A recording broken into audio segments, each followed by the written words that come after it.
On a analysé, on a traité, on répond. Comment on répond? Je vais vous donner des petites clés pour répondre à la demande. D'accord? Donc là, dans ce chapitre, ça va être surtout qu'est-ce qu'il faut faire pour répondre à la demande le mieux possible. Parce que vous, votre premier objectif, c'est de répondre à l'interlocuteur. S'il repart sans réponse, c'est très mauvais. Mauvaise première impression, très mauvais. Pas de réponse à la fin, très mauvais. Alors là, on a tout faux. D'accord? Donc le but, c'est de répondre à sa demande et si possible, répondre favorablement. D'accord? Pour bien répondre, qu'est-ce qu'il faut faire? Donc d'après vous, pour avoir une réponse adaptée et pour bien répondre, qu'est-ce qu'on doit faire? C'est trouver déjà une solution. La première des bonnes réponses, ça va être de trouver une solution au problème ou répondre à la demande tout de suite. D'accord? Le monsieur veut un prospectus, on lui donne parce qu'on a préparé.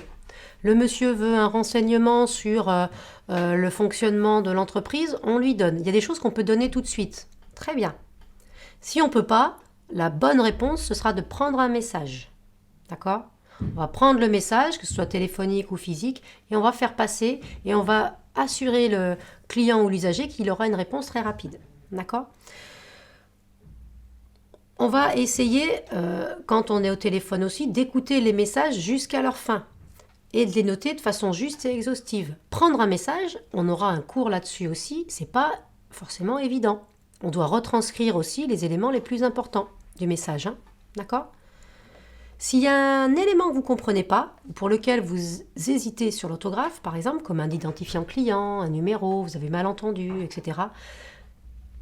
Si vous n'êtes pas sûr, vous avez raccroché et vous n'êtes pas très sûr, du coup la réponse ne sera peut-être pas forcément la bonne, si vous n'avez pas le bon identifiant ou le bon numéro.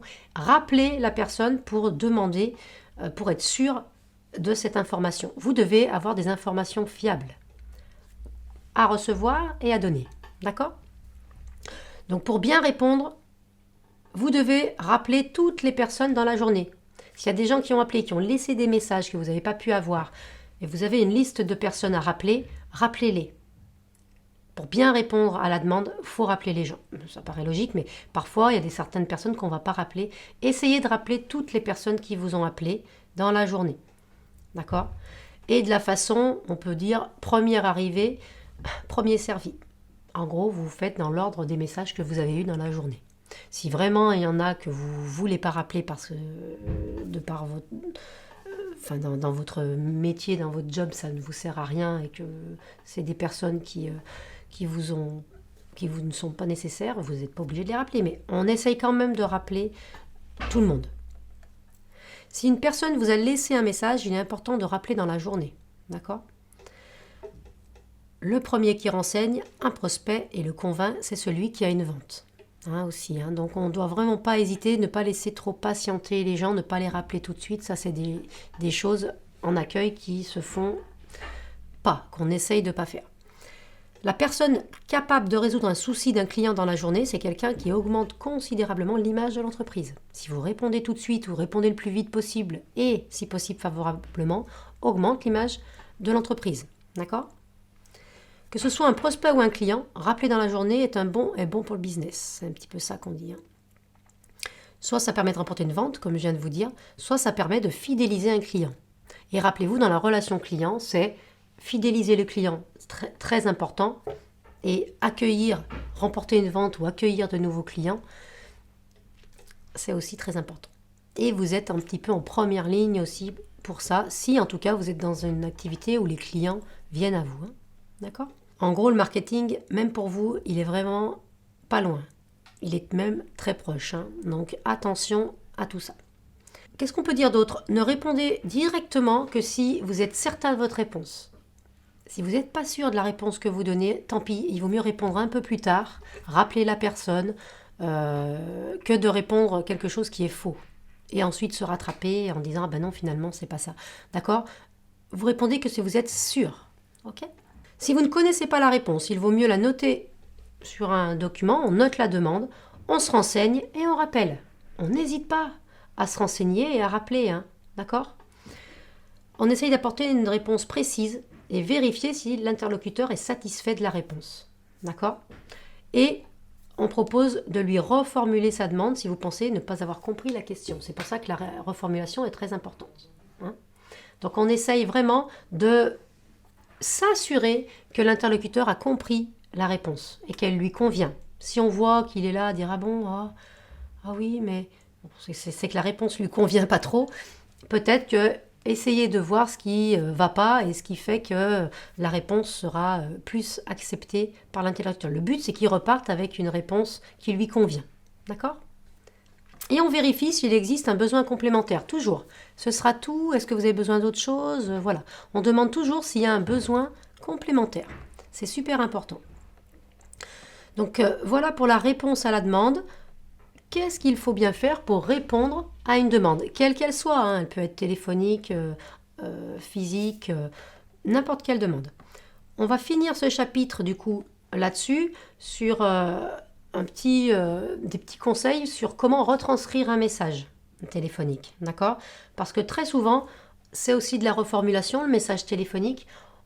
C'est aussi une réponse qu'on va donner à son interlocuteur où on va lui dire je vais transmettre un message et on vous donnera une réponse à ce message. Donc comment retranscrire un message téléphonique, d'accord? Afin que le message pris sous forme de note reste lisible et compréhensible, il doit être mis au net et en partie reformulé.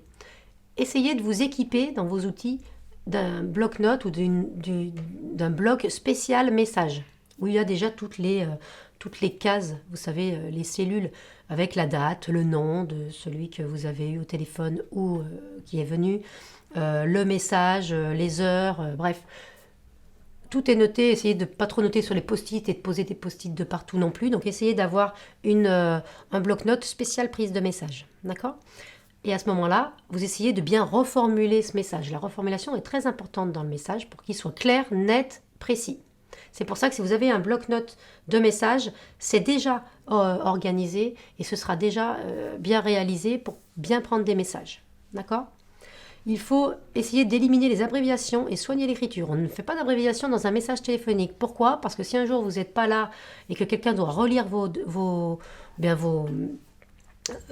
message, il faut qu'il puisse vous relire. D'accord? Lorsque le message téléphonique doit être transmis à une tierce personne, il faut recopier immédiatement le message avec remise en forme. D'accord? Sur un imprimé ou sur la prise de message. On doit relire le message et vérifier qu'on n'a rien oublié. D'accord? Poser la fiche message sur le bureau du destinataire. Donc je prends le message, je le vérifie, j'essaie de le remettre au propre si j'ai gribouillé sur une feuille à part, parce que voilà, donc je le remets sur un support propre et net et au clair, et je le pose ensuite sur le bureau de mon destinataire où je lui donne. D'accord? Je peux lui donner et lui expliquer en même temps, du coup, l'objet de l'appel. Ça dépend après comment vous fonctionnez. Voilà. Donc voilà pour ce module sur l'analyse et le traitement de la demande. On a donc terminé là-dessus. J'espère que vous avez bien repéré les objectifs et je vous laisserai aussi faire des exercices qui sont sur le cours NELAP et qui vont vous permettre de vous entraîner dans l'analyse et le traitement de la demande. Voilà, merci, au revoir.